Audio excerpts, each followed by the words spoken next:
Now we come to the final part of the journey. Yes, right, Nibbana. I did ask actually just at tea time whether there was any fee for this session today. So because it was a free session, if you don't get to Nibbana, you can't ask for your money back. Which is why we don't charge a fee. So now we come to transforming your mind. This is like the wisdom part. I did try to split the session up today into sila, into the virtue, into meditation in the second session, and now the last session is wisdom, the insight, the understanding, the truth of things as they really are. Now, sometimes you've got some questions. Very good. Very good, okay. Are they questions or are they complaints? So, one interesting thing in one of the teachings of the Buddha, something I emphasize a lot in my talks in Australia and elsewhere, that when the mind is peaceful in meditation, you don't need to say, oh, I'm now going to do insight. The insight flows naturally from a peaceful mind, like compassion flows naturally from a peaceful mind. And there's one sutra I always quote, which is in the Anguttara Nikaya. It's in the Nines, I think. There's some questions here. In that particular sutta, it says that for someone who has experience of samadhi, of the peaceful states of mind, they do not need to make an intention to form a decision, oh, may I see things as they truly are. It happens as a natural course, according to the Dhamma of cause and effect, that one who has peace of mind will see things as they truly are. And I quote that a lot because sometimes people think, oh, okay, now I've done samatha, now I will do vipassana. You don't do samatha. I've already mentioned that. Samatha happens when you're not doing anything. And you don't do vipassana. You don't decide to do insight. If you're doing insight, you're missing the point.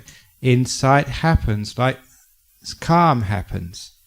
Now this is a very important point because if you think you're doing things, you're going in the wrong direction. It's all second noble truth practice, not the letting go practices. Which is such an important point that I spend a huge amount of time talking about that. The other way of describing meditation, which I have had great success in using, simply because it's a way of understanding what is going on, is actually to describe what we mean by the mind. Remember, this is like transforming the mind. To understand what we mean by the mind by splitting it into its two major functions. This is what the mind does. It has two main duties, two main responsibilities. The first thing which the mind's responsibility is to do things. To think, to manage. It's like the government inside of yourself, always making decisions and managing your body and managing your life, and very often managing other people's lives as well. I call this the doer, the manager, the controller.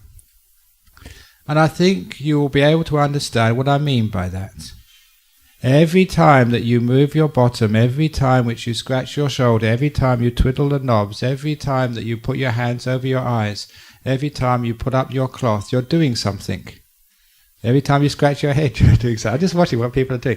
You scratch your neck, you're doing something. Because this is the active part of the mind, the doer.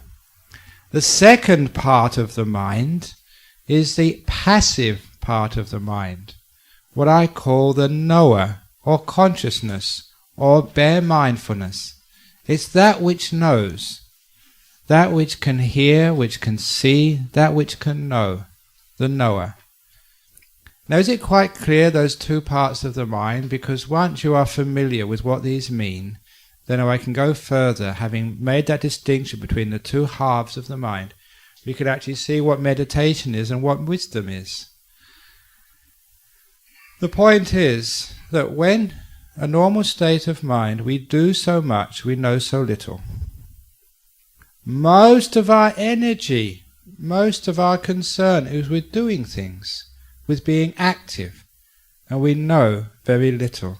We don't actually collect data, we just manipulate the world. When I say the doer, it means will, action, thinking, that's all part of doing. Bare knowing is just being alert, seeing what's happening, knowing what's happening without doing anything about it. Just looking, just observing. Now the point is that for most people, all our energy goes into doing, into willing, into choosing, into changing things, into managing our lives. That there's very little energy left to know, to be mindful. Which is why the person asked earlier, sometimes when I meditate I fall asleep, I nod off. And I answered that question by saying, allow yourself to go to sleep, have a rest. Because what happens when you're sleepy in meditation, it means all your energy has been used up in the past by getting here, running around, doing things, clearing up your desk in your office so you're free to come here. You've been doing so much that your energy is very, very low.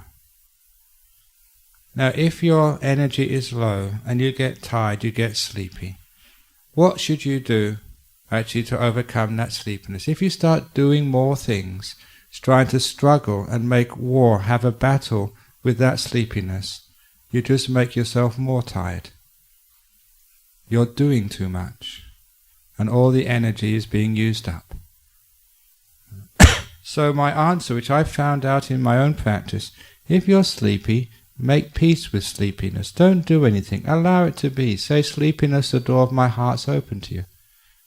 And when you're not reacting, when you're not doing anything, when you're not trying to change and manipulate your sleepiness, the energy which you have, instead of being all consumed by doing more things, by trying to control and manage things, all that energy is free to flow to just knowing, to awareness, to consciousness.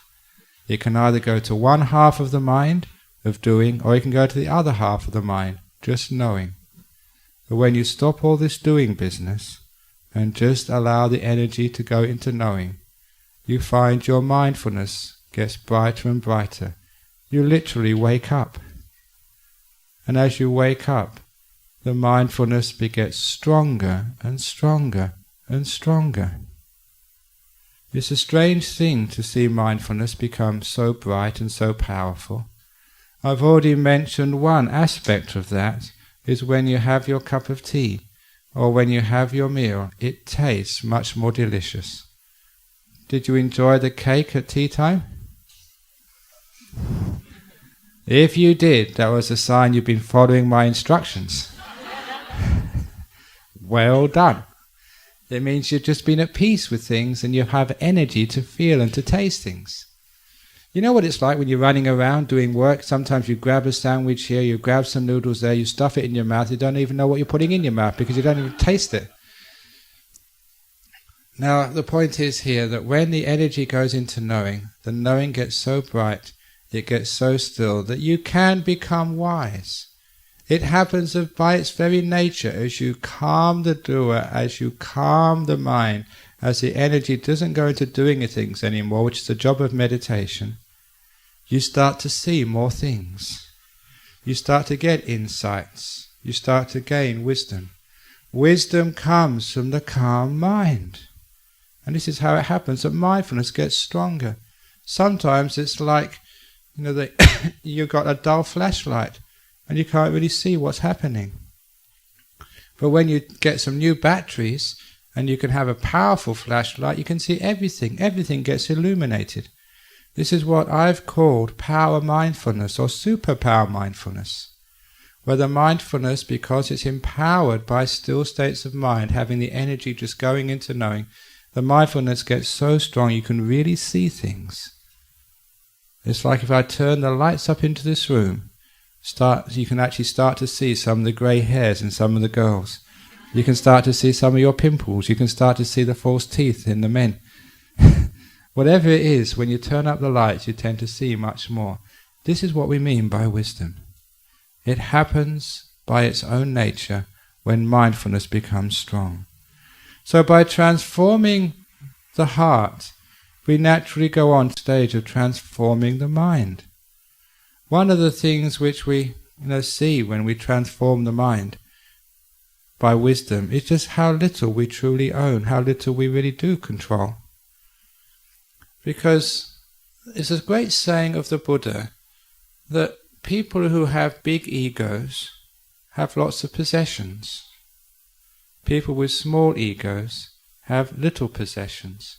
People with no egos don't possess anything at all. I don't mean just how big your house is or how much money you have or how many things you have. That's not what I mean by possessions. I mean how much you're truly attached to. Some people can only have a few things, but they're really possessed to it. They really have a lot of possessions. Only it's small things, but it's intense. I know some people are very, very wealthy, but they're so kind and generous. They have many things, but they have few possessions. They share things. So people with big egos, what they have, it's mine. And the Buddha actually said, where there's a mine, there you will find a me. There you will find the ego. And a lot of people define themselves by what they own, by what they possess. And what you possess, you tend to want to control. That's my house, that's my car. Some people have such big egos, they want to control their husband or their wife. They want to control their family. They think, that's my wife, that's my family. But as you become wise, as the insight gets very, very strong, you realize how little you really own at all. No, truly, is that really your husband? Do you really own them? Can you really say it's my husband? Or are you just renting them for the time being? Really, it's much closer to rental, isn't it? Because you only have them for a time. And then you have to give them back again later on. Marriage is called rent-a-husband, rent-a-wife. Joint venture, yeah. So what it means here is that when we actually see with wisdom how little we own, we truly own, we can actually enjoy our family, but we don't own them. We don't possess them. They actually come into our lives for a short time. We know they're going to leave later on. We can enjoy them while they're here. We can let them go when they have to leave. I know lots of people, because of the illusion of ownership, because we really think that we own our children, we have so much suffering with our children. Really, who do your children belong to? Are they really yours? The point of the matter is that they're just beings who come into your life. You don't know where they came from. They just arrive in your womb one day, and there's a being coming from a previous life with all its old karma, and they come into your life, and you give birth to them, you nurture them, look after them. And sometimes I've seen in Australia and also Singapore, Malaysia, some wonderful parents have monsters for children. They can finish their schooling, they talk back, they've got lots of big discipline problems, and they cause so much trouble. And sometimes they come and complain to me, what did we do wrong? We did everything we possibly could for our kid, and our kid's in trouble with the police, and always talks back to steals from us. What did we do wrong? And I say, of course you did nothing wrong. Now, even the best garden, if they got a poor seed, they can't make a nice plant or flower out of it. You tried your very best. You had just a bad seed, that's all. It's not your child. It's not your son, not your daughter. They came from another life. You gave them a body, you nurtured them, that's all. They're there for you for a time being. But please don't try and own them and think they're yours. The opposite has happened many times too. I've seen parents who are hopeless parents. They don't care for their kids. Sometimes they're cruel, sometimes they abuse them. And sometimes these children, they just grow up to be amazing people. Just so kind and so intelligent. They get scholarships here and they get degrees and they have a wonderful life in spite of their parents. And sometimes, again, using the plant analogy, sometimes these wonderful seeds, and it doesn't matter who the gardener is. They have no gardener. Sometimes it grows and it becomes a beautiful flower, even without any nurturing. So sometimes you might think, is that my child? Or is that somebody who's come into my life who I'm looking after for the time being? If you realize it's not yours, it's just a responsibility, a person visiting your life for so many years, then it's much easier to let them go. I know that some mothers and fathers have a terrible time with their children. They worry about them and worry and worry and worry. And I am now 53 and my mother still worries about me. And I think, you're crazy. And I tell the people like that who worry about their children, you should be like a bird. Like when two birds come together and they have their eggs, that one of those birds sits upon those eggs for day after day after day. And if you think you've got a sore bottom sitting on that's nothing compared to sitting on a round egg all day. But they do that because they love their little children. And then when the egg hatches, they have to go searching for food all day. No matter how many worms they catch, that little bird still wants more. And it's an endless task feeding those little chicks. And when those little chicks are big enough, the mother and the father teach them how to fly. But this is where the birds show their wisdom. As soon as their young can fly and feed themselves, right, that's it, you look after yourself now. And mum and dad go on holiday, they never come back. Wouldn't that be wonderful if you could do that? You look after your kids, you feed them, give them education. Once they finish university, out the house, you get your own house now. And you don't worry and care about them so much anymore. Why are we so attached to our children? You know it causes you a lot of pain and suffering sometimes. It's because of ownership. We think that this is mine. It's my son and my daughter. What wisdom says is actually we don't own these things. We have duties. Where we fulfilled our duties, that's enough. We don't own them. It's the same with your husband, your wife. You don't own your husband, your wife. You do your duties and that's it. If they die, you let them go. It's the same with your body. Do you own your body? Is that yours? If it was yours, you'd be able to control it. Oh, may I not be sick. Sometimes sickness comes at the most embarrassing times. I don't know about you, but I know many of my monks sometimes have been very, very sick, and I made an appointment to go to the doctor. And as soon as they walk into that doctor's surgery, they start feeling well. Sometimes the body is completely out of our control. And when do you want to die? Have you got a nice appointment so you can say, well, it's not really convenient on Thursday, maybe on Friday, maybe next week sometime. Of course, you can't make appointments like that because the body doesn't belong to you. Who does the body belong to? It belongs to nature.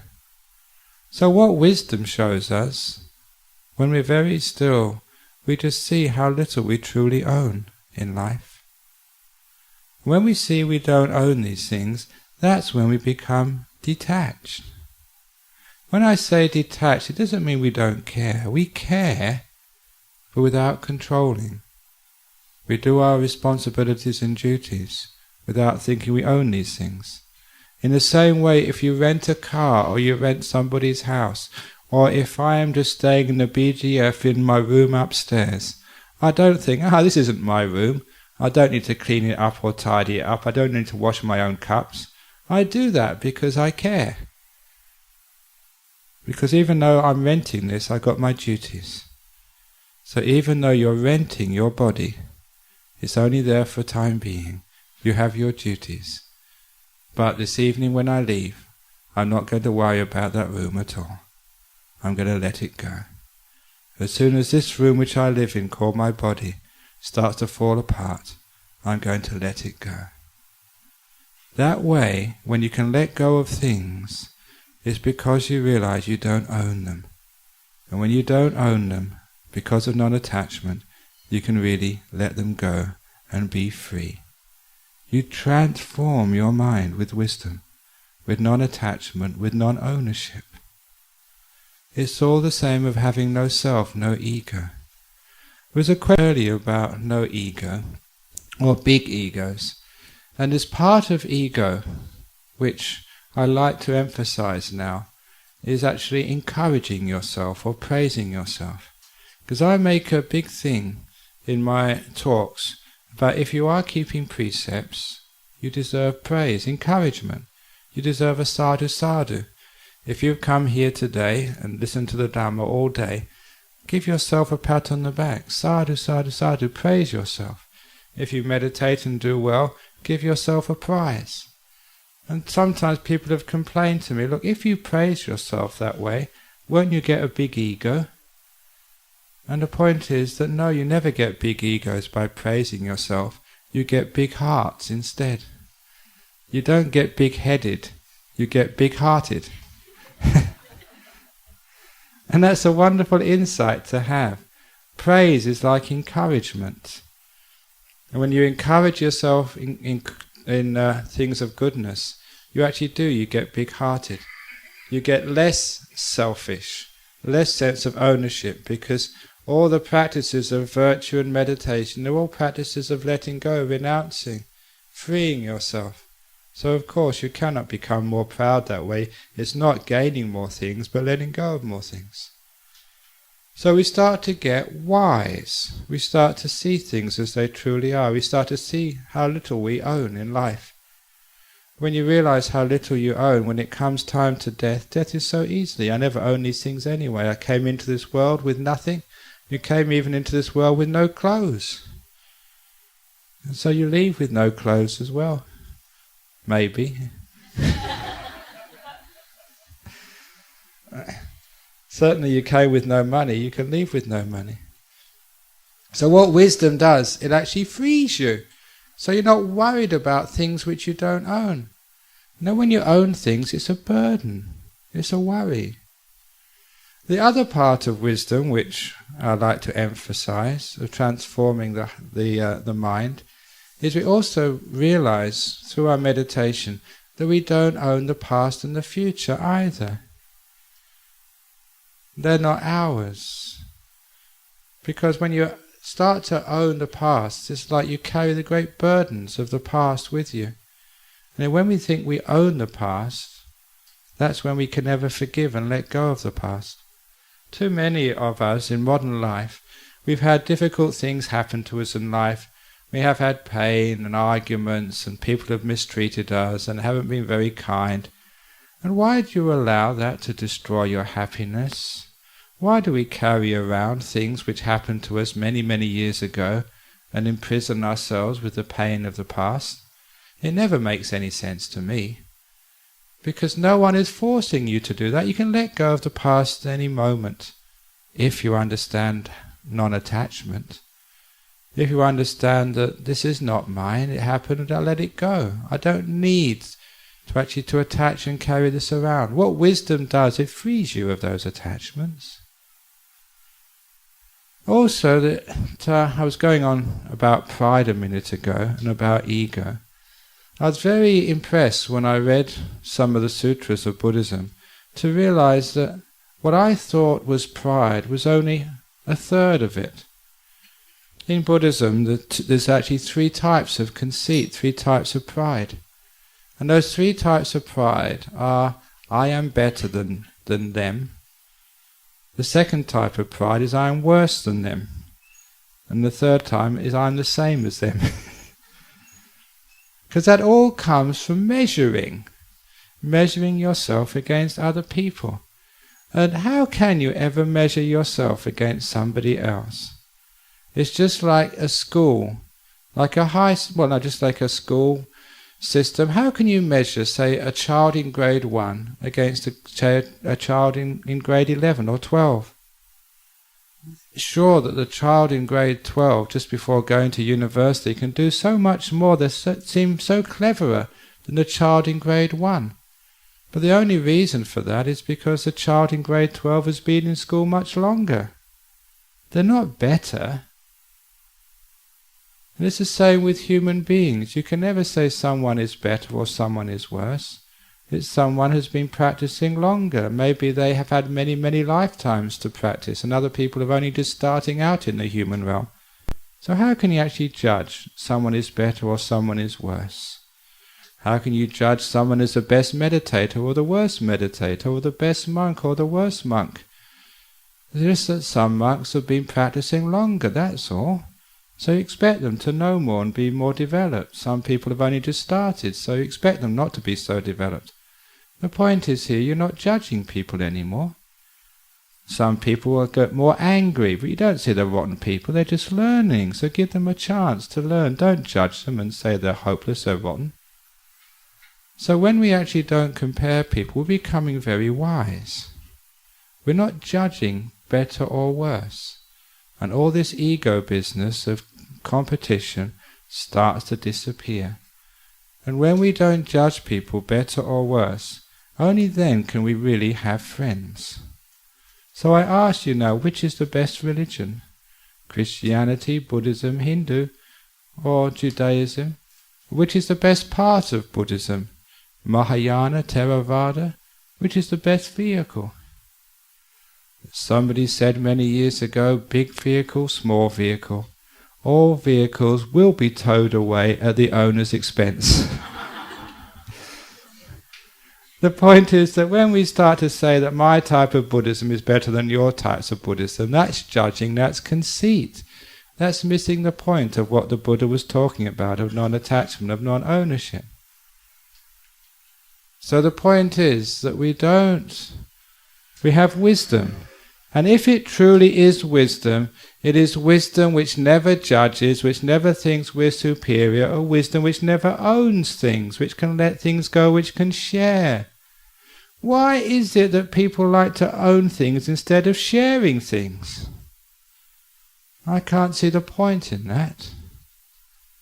There's plenty to go around if we could only share. But if we own it all by ourselves, then of course other people go without. Never makes sense to me. All because of the idea of ownership and self. When there's an idea of ownership and self, there's my teacher is better than your teacher. My meditation is much better than your meditation. And we've got what this Tibetan monk once called spiritual materialism. How many retreats have you been to? 9. That's nothing. 99 retreats. I've been to 90 retreats. Beat that. Who's your teacher? Our teacher is Ajahn Brahm. Ajahn Brahm, that's nothing. My teacher is whatever else it is. Sometimes we have that spiritual materialism, which I see in some of the disciples. I think, look, you're missing the point. We don't judge. You don't own things.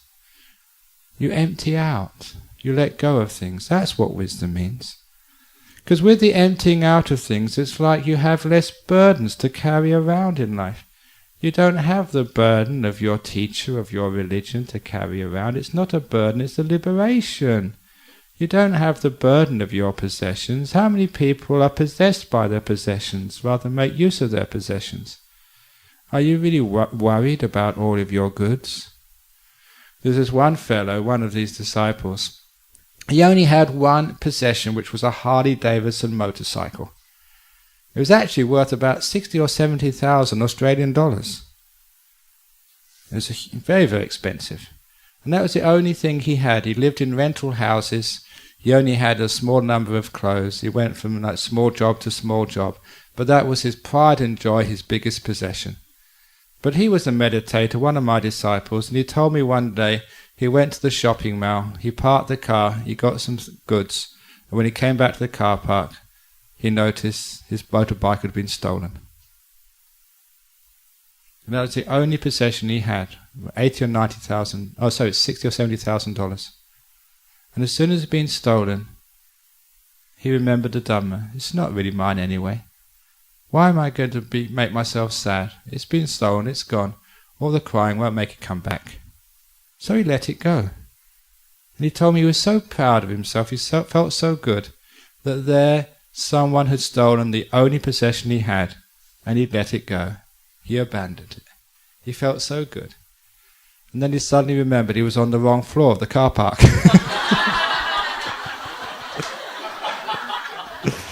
And of course he went to the correct floor, his bicycle was still there. And I said, no, it must have been, but actually changed the numbers of the car park just to give you a test.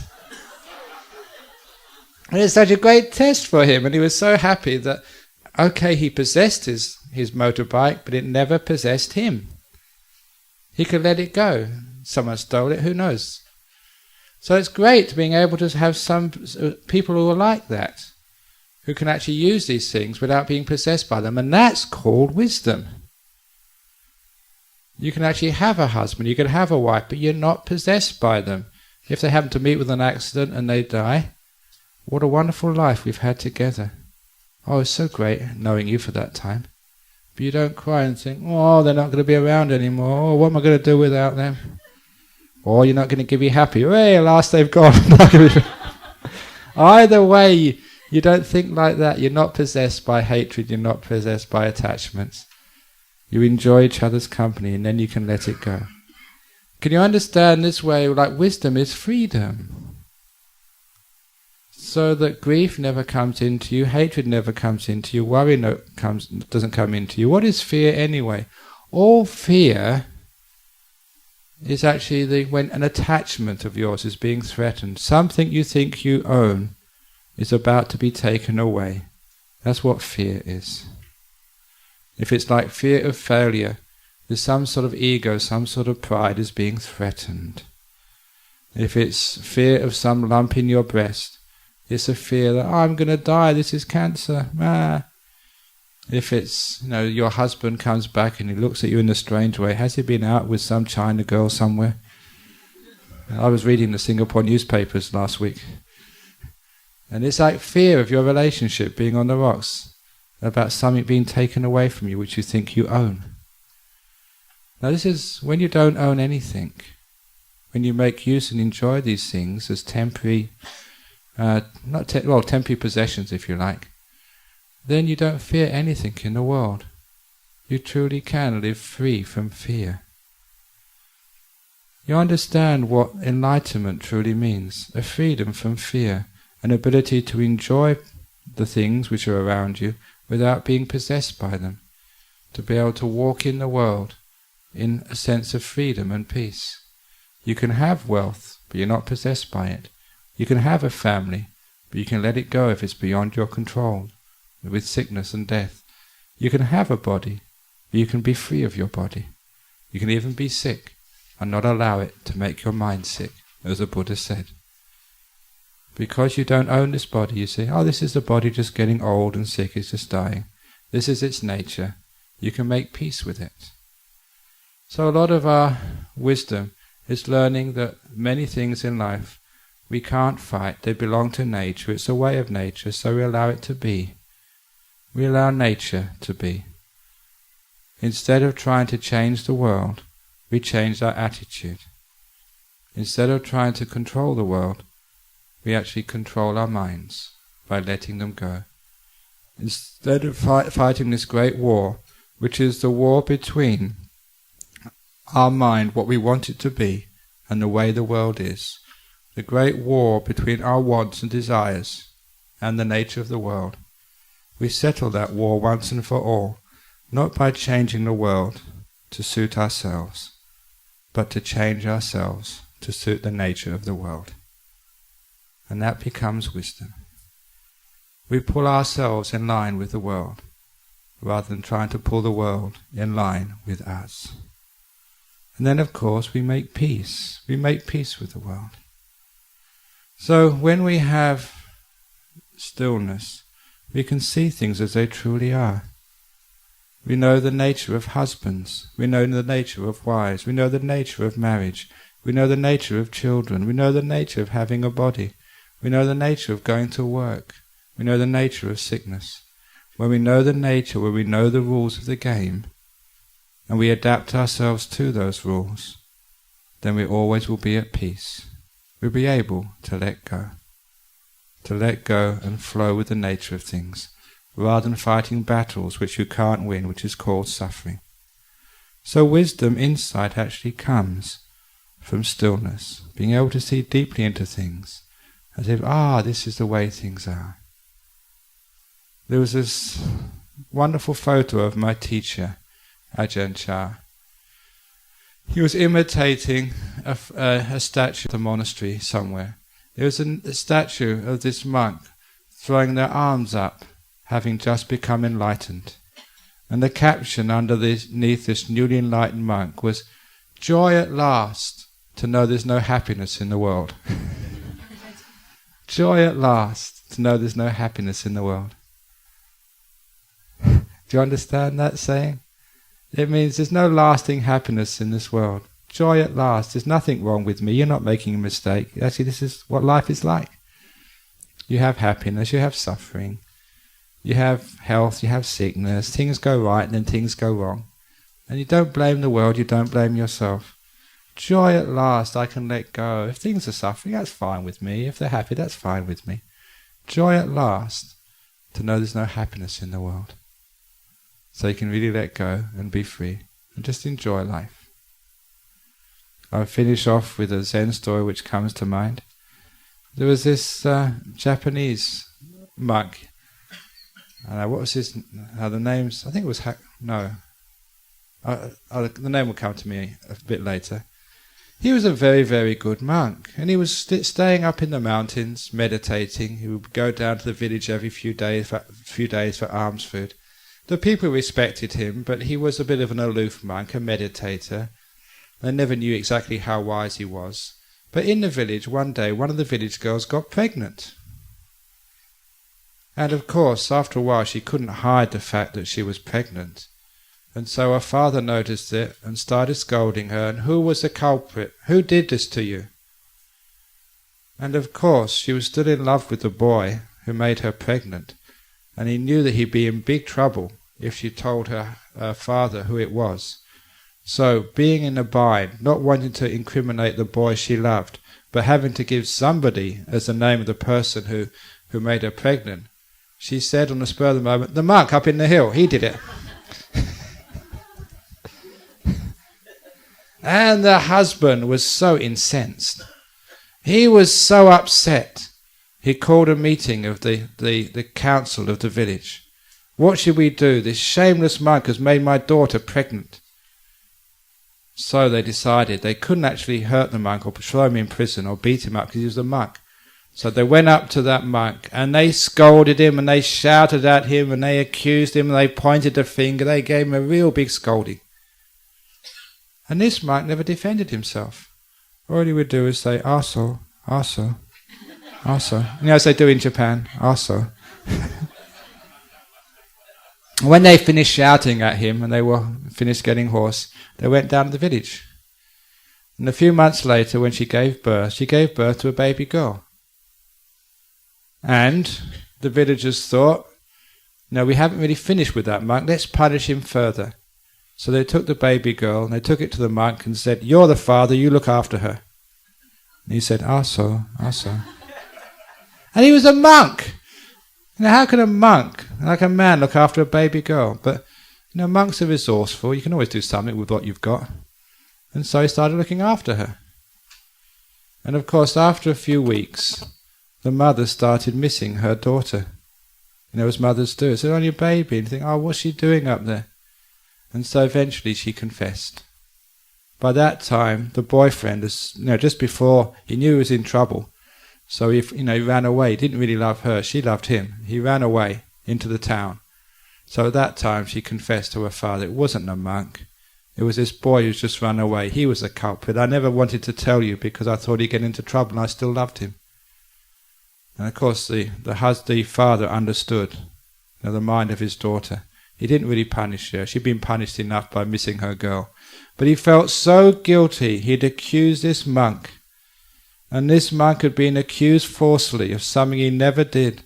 Had been accused of having intercourse with his daughter and fathering the child. And they dumped this child on this holy monk. They felt so terrible. So they had another meeting and they decided the only thing to do was to go up and ask for forgiveness. So they went up to see that monk the third time. And they were crying, "Oh, we're so sorry, we've done such a terrible thing.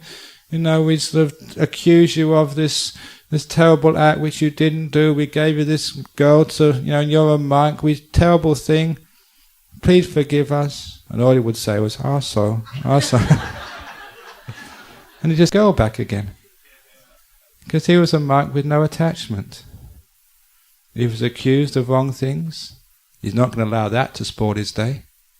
You can shout at me as much as you like. All he would say is, so. When they came and gave him the girl, he realized that all his protestations, no matter how much he argued, would just make matters worse. So, give me the girl, I'll look after her. When it was time to give the girl back, he didn't say, I told you so, why did you accuse me wrongly? All he would say is, so. And the moral of that story, when you're very, very wise, you have no attachment. When your wife scolds you, just say, so.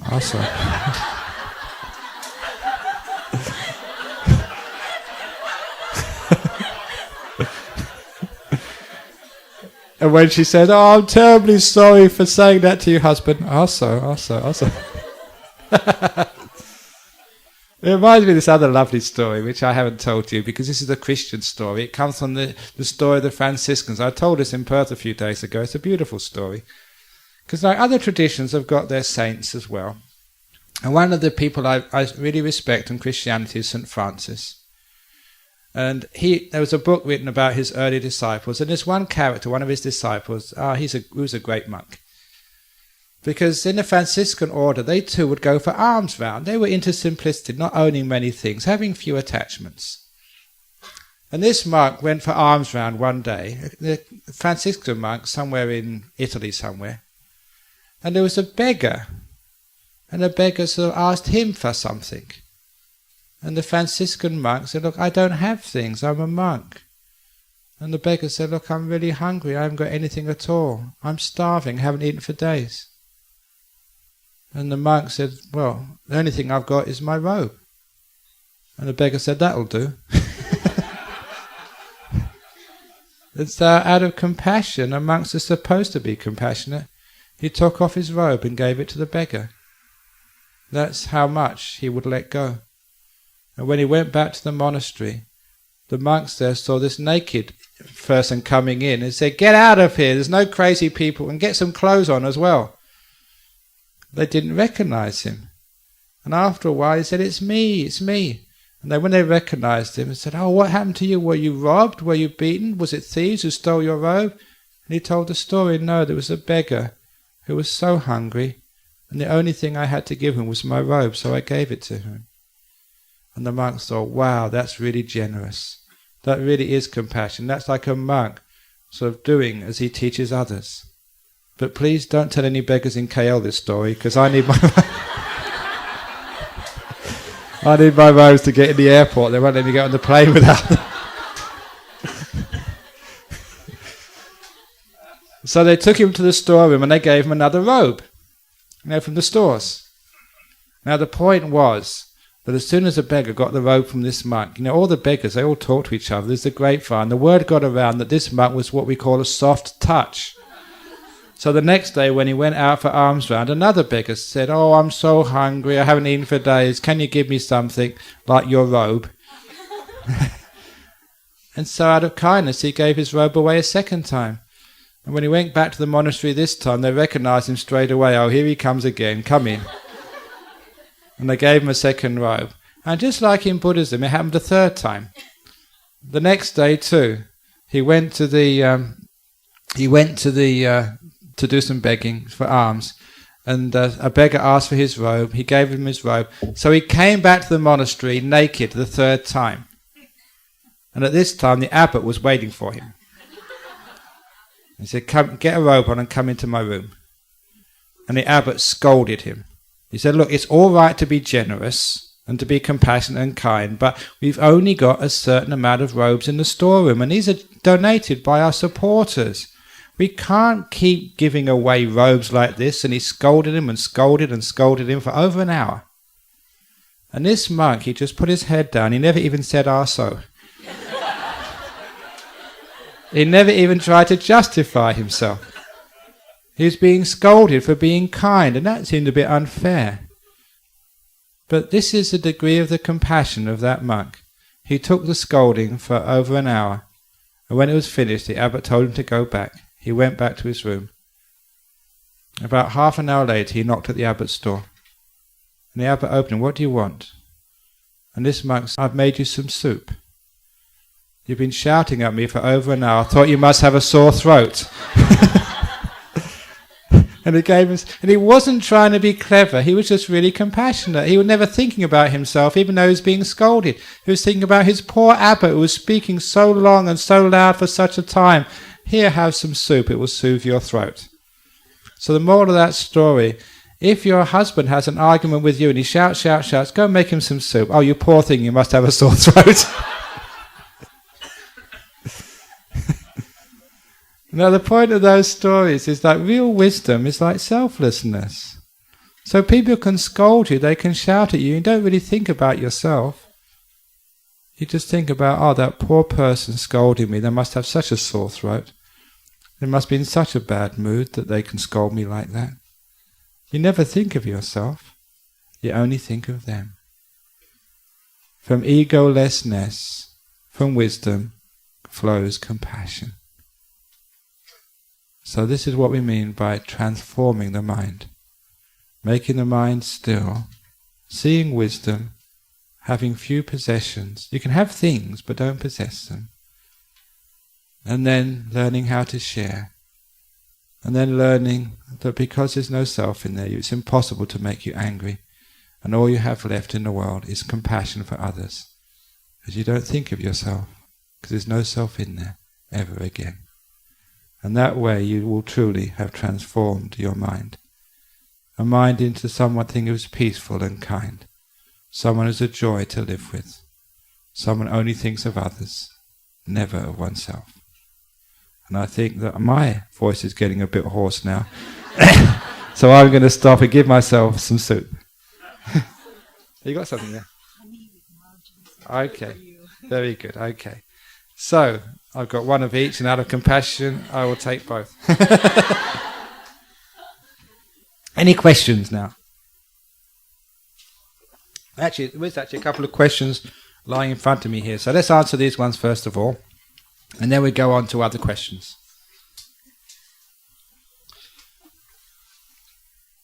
You know the story in Buddhism about the elephants and the blind men. It's in my book. The story which you probably have heard in the suttas is extended in my book. The story of the blind men and the elephant is this. There was a king who was always having trouble with his ministers. They were always arguing who was right and who was wrong. And they never listened to each other. They'd always argue against each other. And the king, who was a wise person, decided to teach the ministers a lesson. He suggested a public holiday, and that was one thing all the ministers agreed upon. And part of the holiday, they had a big celebration in the stadium. There were dancers, musicians, acrobats, but the final part of the performance, the king led one of his royal elephants into the center of the arena. He went back into the tunnel and brought out 7 men who had been blind since the day they were born, who were well known in the town of being blind men. He took the first blind man and put his hand on the elephant's trunk and said, "Blind man, this is an elephant." This man had heard the word elephant before, but being blind had never seen one and never came close to one. Now he could actually feel it. He took the second blind man and put his hand on the ear, another blind man the hand on the tusk, one on the head, the next blind man on the body, the 6th blind man on one of the legs, and the last blind man, number 7, he put his hand on the tail of the elephant and said, "Blind man, this is an elephant." He let each of the blind men feel the elephant for a certain amount of time. Then he asked each blind man in turn to explain in a loud voice to the crowd what an elephant was. And the one who felt the trunk said, "In my opinion, and I'm never wrong, because I can feel this is from my own experience, not from theory, from experience, an elephant is a snake. It's a large type of snake, like a python. That's what an elephant is." And the second guy, who was feeling the tusk, said, "No way can it be a snake. Snakes aren't hard like this. An elephant is a plough. It's a type of plough which the farmers use to dig the earth. You crazy guy, said the one who felt the ears. It's a fan which people used to cool themselves with. It can't be a snake, it can't be a plough. You're all wrong, said the guy who felt the head. It's a water pot. No, it's not, it's a rock. It's a tree, said the one who begs. I am the only one who knows what it is, said the guy who felt the tail. It's a fly whisk. You are all wrong. I can feel it. I can feel it right now. I can tell people with absolute certainty an elephant is a fly whisk. And of course, everyone was accurate according to their limited experience. But they had an argument. And according to the story, they started fighting. How blind men could start fighting, I'm not quite sure. But they were doing it anyway. At which they were separated by the soldiers. And of course the ministers got the message of the object lesson. Each one of us, even in religions, only knows part of the truth. But we think that we know all of the truth. In a marriage, each one of you has only got limited experience and knowledge. But when you think that I am right and everyone else is wrong, that this is the only truth, that's where we have fights. So when some religion thinks that this is the only truth, that's when we have the wars and the conflicts. And instead of having those conflicts, this is how I added to that old Buddhist story.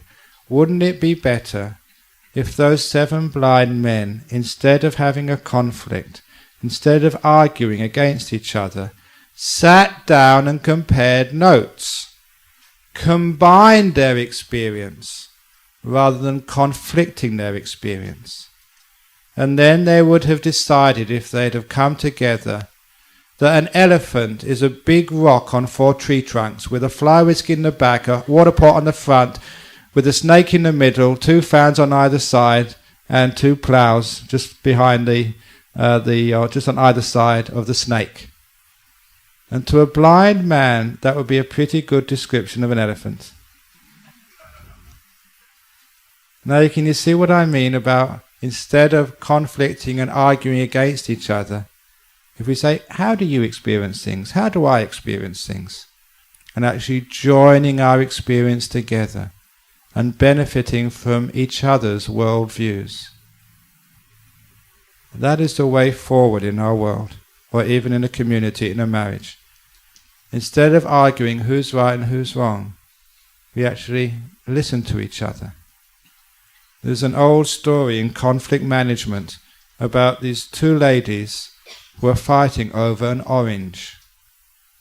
One of them said, you had the orange last time, it's my turn. No, it's my turn, I want it. No, I want it.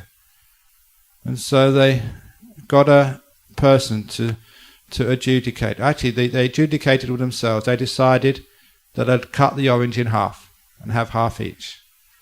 And the first woman peeled the orange. They threw the peel away and they ate the orange, or half an orange. The other lady peeled the orange. They threw the flesh of the orange away because they only wanted the peel to make a cake. If they'd only talked to each other instead of arguing, instead of, I want the orange, why do you want the orange? I want the orange for the peel. I want the orange for the flesh. They could have both had twice as much as they got if they hadn't argued. And so much argument is like that. We don't talk to each other. And we won't combine our understanding. If we combined our understanding and knowledge, we'll have a much more harmonious, a wiser and a richer world. So this is actually what the story of the elephant. Instead of conflict, we listen, we understand from each other. Anyway, speaking of expecting nothing out of meditation, if you do meditation with the intention of sharing the merits with others or transferring the merits to the departed ones, will this be considered craving?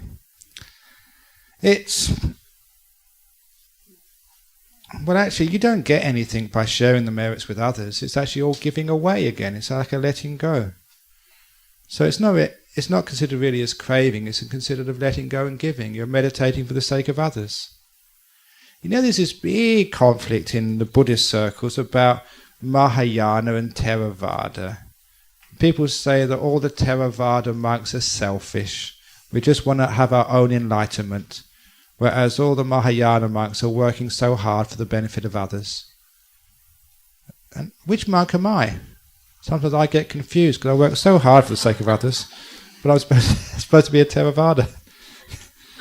Now the point is that when you let go of self, which is the whole path of enlightenment, when you let go, become enlightened, you give to other people. It's compassion.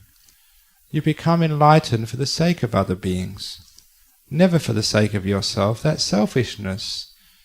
You can't do it for yourself. It will never work. So the idea of a selfish arahat is crazy to me. I can't understand where the idea came from. All enlightened beings are compassionate, just like the Buddha. So when you actually end craving, when you stop craving what I want, what I need, then of course you share. So sharing is the opposite of craving. Giving merits is the opposite of being selfish. So if you're doing meditation to share the merits, it is not expecting anything for yourself. It's not wanting anything. It's another form of letting go. And always think about this, that if you meditate, if you keep precepts, become a more pure-hearted person, become a kinder person, a more liberated person, a more enlightened person, it's a wonderful gift for the people you live with. So being at peace means that you can give that peace to others. If you are at war, you only give war to others. If you are angry inside, you give anger to others. So if only for the sake of the people you live with, be peaceful, be kind. If you've got a pure mind, people around you have a wonderful time. So you meditate for the sake of others. You keep precepts for the sake of others. You're wise for the sake of others. So really it is a selfless practice. In brief, there is, in practice, in reality, no difference between the Bodhisattva way and the Arahat way. They are the same. You get enlightened for the ultimate benefit of all other beings. For the benefit of all other beings, you become enlightened. They are the same. Do you understand? So sharing of merits, giving away, this is letting go. So that's fine. You can meditate and then give away all of your merits, every one of them. Empty yourself out. All my merits, all my good karma, you can have the whole lot. And then you get even more. Western Buddhist philosophy to success teaches goal setting, persistence. Are these in conflict with the Buddhist teachings? Of course. Those people who actually teach these things never practice them. They want to teach these things, make a lot of money, and then go home. Because if these people are actually teaching business philosophy, if they were any good, they'd be millionaires by now. They wouldn't need to sort of go and teach things and work all day. Sometimes I really wonder, you see in the newspapers, how to make a lot, how to make yourself a millionaire on the stock market. And if these people really knew how to be a millionaire from the stock market, what would they be doing, wasting their time and wasting their energy working and teaching other people? There's an old saying, I don't know if I should say this, but I've already gone too far now. They said, those who can, do. Those who can't, teach others. So I'm a bit in trouble now because I've just been teaching all day. But it's very true of business philosophy or people who teach those courses. If they were successful business people, they'd be so wealthy, they'd be on some yacht somewhere. They wouldn't be in universities or hotels teaching people. So basically they teach a lot of rubbish. And if it's persistence, etc., you try that, being persistent, you end up in the mental home. Eventually you get frustrated. There's some things you just can't do. So sometimes persistence, etc., is the goal for success. It really is just the path to frustration and despair. Set yourself the goal of just being present. The goal of being at peace, the goal of being happy, that's enough. And your goal should always be changing. Be changing to the situation, to the circumstances. You adapt. What was it, that book which was written, Who Moved My Cheese? I know that book very well because I like cheese in the afternoon. So I hope no one's moved my cheese, which was in my room before I left this afternoon. The point is that your goal has to be changed. It's not always over there, it's over here and over there. You follow what the appropriate thing is in the moment. So too much planning makes you too fixed that you can't adapt to the changing situations of life. And that's why no goals means you can set different goals all the time. You can adapt to life, always being adaptive, resourceful. And that's certainly how I've lived my monastic life. Taking opportunities as they arise, rather than always have a fixed idea of how things should be done. Let's see what other questions there are here. If a person is not devotional, like doing pujas and chanting, but practices Buddhist philosophy like the Four Noble Truths, Eight Noble Paths, does that make him a bad or incomplete Buddhist? If you're not devotional. I was never devotional when I started off being a Buddhist. I was just into meditation, just the hard stuff, none of this soft chanting business. Because I was a scientist. I wanted the fast path to enlightenment. None of this superstitious nonsense. But actually, it doesn't matter where you start, if you really start with like the philosophy and then you start putting it into practice, you find that devotion just happens. It's a part of the path. Devotion is so close to compassion. You get so much compassion and gratitude to your teachers. You get so much devotion to them, so much love and care for those people who have helped you. And these days, I've got so much devotion to chanting and to things like Buddha statues. It was in just the end of this month, I'm leading about 60 people on one of the pilgrimages to India. And this is, I don't know how many times I've been doing this, but every time I go there's certain places I just burst out crying. One of the places is the Vulture's Peak. I love that place, because that's the place where the Buddha would sit meditation. And that's the place where he taught so many great sutras. You just go up there and you just sit meditation. I just start crying. This is a Buddha's place, and it's just so much power. I got so much devotion up there. And I enjoy that. Having a good cry as a monk, from pity, from joy, from inspiration, is wonderful. So it's actually those positive emotions I've learnt to encourage, and one of the positive emotions is devotion. It's part of the path. You don't have to do it. It just happens. You've got no choice. It's just what happens. It's part of the process. As your faith and devotion gets more and more and more. In fact, it's at the moment of stream winning, when you see the Dhamma, you understand what the Buddha is, that your devotion gets incredibly strong. You have this amazing devotion to the Buddha, the Dhamma and the Sangha. And it's so firm and solid it will never be shaken. And just the mention of those words will send shivers up your spine and joy to your heart. It's not something which you construct. You don't play about in these things, it just happens by nature. Because the Buddha, the person who started his amazing teachings, which liberate you from samsara, which give you so much peace and so much joy and meaning in life, that will just make you cry. Tears of joy and happiness are the greatest teacher. And even your own teachers, whoever they would be, when you start thinking about them, they gave you one of the greatest gifts. You have like the gratitude to your parents, but your spiritual parents, that gratitude and devotion knows no bounds. You just want to hug them. Sometimes those first teachers, if I saw them passing, even though it's against my rules to bow to them, it'd be hard for me to stop.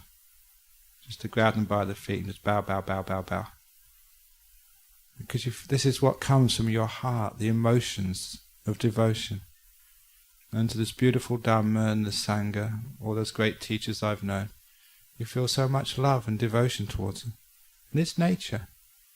And it's not an unwholesome quality of the mind, but it's something which actually leads you to Nibbana. So it's something which happens, which you should allow to happen, which gives you great happiness and joy, which you don't fake it, don't sort of play around with these things, allow it to happen as a natural phenomenon. And then you can enjoy it, allow it to happen, and it will empower you on your path to meditation. Many people start the meditation with some chanting or with some reflections on the Buddha, the Dhamma or the Sangha. And it really helps the meditation. You get so much energy up by thinking of your teachers, or by thinking of the Buddha, or thinking of those places where he used to live. You get so much joy. You start meditating, or you're right back there. You have a wonderful time in meditation. It works. So devotion, if it comes naturally, is good. If it doesn't come naturally, leave it alone. It will come later on. Having visited and taught in Malaysia for many years, how do you find in general Malaysians have difficulty feeling and sharing emotions? Seems like we conduct our Dhamma practice and relationship like transactions or business, either amongst each other and maybe even between ourselves and the Buddhas. Could you share your thoughts and maybe try again to help us develop the necessary transformation to integrate Dhamma into our interactions with each other? It all happens quite naturally. And I've seen that happening with a few people I've known after a while. You're smiling much more, you're more relaxed, you're laughing much more, there's a greater sense of fellowship, and there's a greater sense of encouraging the emotional part of Buddhism as well, whether it's friendship and joy. People laugh more in the last 3 or 4 years. I know the Chief Reverend has been trying to teach that for years, but people have been a bit too stiff. They have. But I keep on trying as well, make people smile and be happy and have joy. And when they do, I realise that they're getting somewhere in their life and in their practice of meditation. You might start off as a business deal, but it goes much deeper than that. It touches the heart. And you get compassion, you get joy coming up, the real stuff, not playing around. And you get this friendship with people from other traditions of Buddhism and other types of religion. I always say, if it really is truth, it must bring people together and bring them happiness. It can't create more barriers in the world. If it really is truth, it must make your marriage even better, make your feeling to yourself even more strong and more at peace, and make your feelings towards other people, even your enemies, just those bad feelings fade away and be replaced by friendship and mutual respect. If it really is Dhamma, it's pure in all of its results. It brings harmony, brings peace, brings happiness into the world. And after a while, certainly when it's been happening, especially in meditation retreats, I know it happened in the retreat in Chempaka, a few people started crying. They had to go back to their rooms to cry because they were embarrassed. But I said, no, please, next time, cry in public because I want you to teach other people the importance of crying. And it's okay to do so. Because sometimes something hits you in a Dhamma talk or in your meditation. And it's not tears of pain or tears of disappointment. It's just tears of joy. And that happens even more regularly in Australia. And most of the Australian disciples were ex-English people who were supposed to have a stiff upper lip. But I managed to massage that stiff upper lip and make it sort of all wobbly. And see, grown men just cry their eyes out. There's one of the disciples in Singapore. When I did my first retreat in Singapore, it was in Sentosa. And he came up to me afterwards. He said, that's the first time I've cried. I think it was about 12, 13 years. And that shocked him. He thought he was in complete control of his emotions, and I broke through and he cried. And that made him a disciple for life. And he was a great guy and a much better husband as a result. So he got in touch with his emotions. He let go and they flowed out. Health-wise, it's wonderful. And practice-wise, it's wonderful. That's one thing I say about the deep meditations, the jhanas. Those jhanas are emotional states. You have to feel your way into those jhanas. You can't think your way. And it's because of that generally speaking, women have a much better chance getting into jhana than men do. From my experience, more women get into jhana than men. But the women have a slower time, they take longer understanding the meaning of those jhanas. So when the men do get into the jhanas, they understand what they mean very quickly, they get insight quickly. So in the end, it evens out. And I'm not just saying that to be diplomatic. That's the truth of things. But it actually, I mention that because it shows everybody that you have to feel those jhanas. It's an emotional, feely state. And when you understand that, you have to be confident with those feelings, especially incredible sense of energy and joy in your heart. Very, very strong emotions of joy and stillness. And if you're not used to that, you get afraid. Some men think they're out of control because they're not used to that area of their life. But little by little you let go and you find you get more happiness, you get deeper in meditation, further on the spiritual path, and you realize it's good. Really, you're getting more in touch and more at ease with the powerful emotions inside of you. So you are much more easy to cry and be at peace with your emotions. Does that make sense to everybody? Yeah?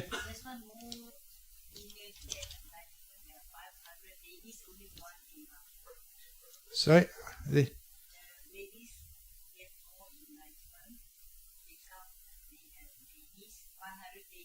Oh, yes. Oh, okay. Sometimes they have this idea in the Deva realms of they mostly talked about men in the sutras. And the men, they went in these Deva realms, they had these 500 nymphs, Devis, looking after them. Now, does that mean that if a woman goes to heaven, they have to spend all their time looking after men again? That's not heaven as far as many women are concerned. And the point is that in those heaven realms, in those hell realms, if a man goes up to heaven, that's what he imagines, that's how he describes it. It's not real people being the consorts or being the Devis. That's how he imagines it, how he visualizes it. If it's a real woman, if you go up to the heaven realm, you don't have to serve husbands and all that sort of stuff anymore. You've got your mansion and your pleasures. That's actually how you experience it. So there are many, many women, many, many men in the Deva realms. So it's pretty even. In fact, it's usually there's more women than men in the Deva realms. But I think it's because actually the women actually do more good karma. Look at the people here. I'm not sure what the numbers are, but it's usually 2/3 of women, about 1/3 of men. That's usually average. So you can understand what it's going to be like when you go to heaven. The women are going to be in control. They've got the numbers. He's shaking his head.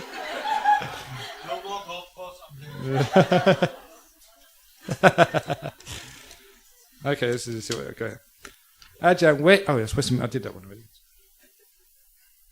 Okay, let's do this one. Okay. Here we go. What are blessings? Do we need them? How do we get blessings? What advice would you give to help us develop daily practice? Okay. What are blessings? Like sometimes at the end of a retreat, I give you a blessing, give you some chanting.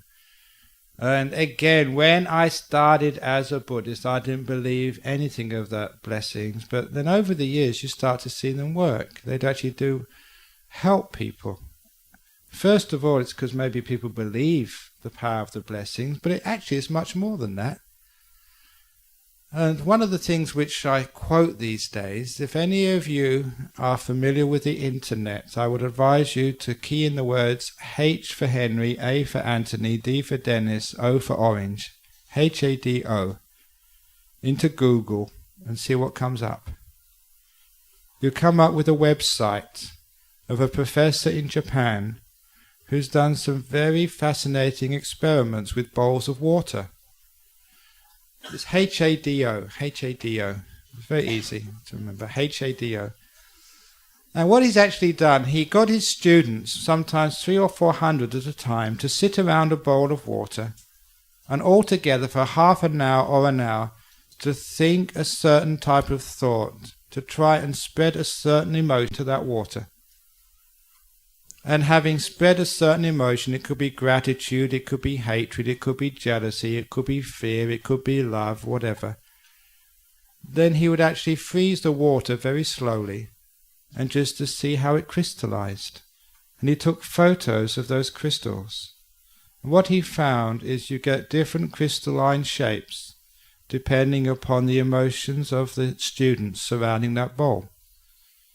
And what was really fascinating, that you could tell that the beautiful shapes, the beautiful crystals, all came from beautiful emotions.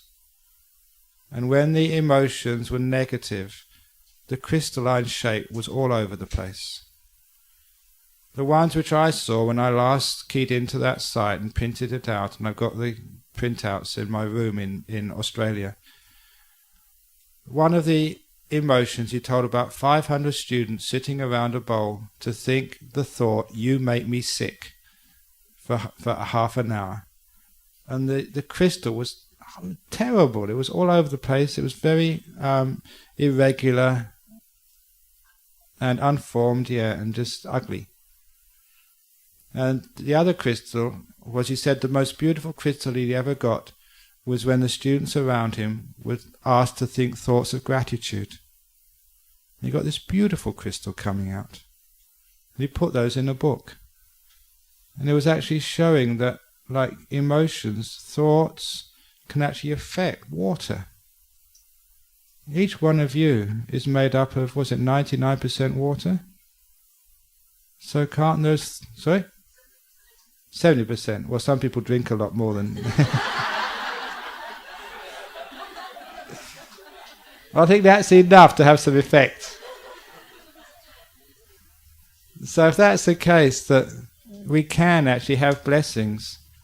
And so if I wish you, may you be happy and may you be well, it works. And I've proved that in my monastery. I said this in some or other recently. We have a monastery cat who is now 18 years of age, very, very healthy, and it looks like an ordinary cat, still runs around the forest. And 18 years is a very old age for a cat, but it's very, very healthy. And sometimes people ask you, why is it so healthy? And I say, because every day it hears blessings from the monks. And there's proof it's healthy and lives a long life. And the other thing which I've told my disciples in Perth, that they actually shake their heads because there's some truth to this. It's a strange thing, but it's been such a long time since I've done a funeral service for any of my disciples in Perth. Many, many years. They haven't died. Of course they will die eventually, but at the moment it's very, very pronounced why so many of the students are still alive. They're very, very old, and none of them have died for a long time. Usually you expect 2 or 3 funerals or more a year with all those disciples we have. It's been a long time. I do funerals for people who don't come to the temple, but not for people who come to the temple.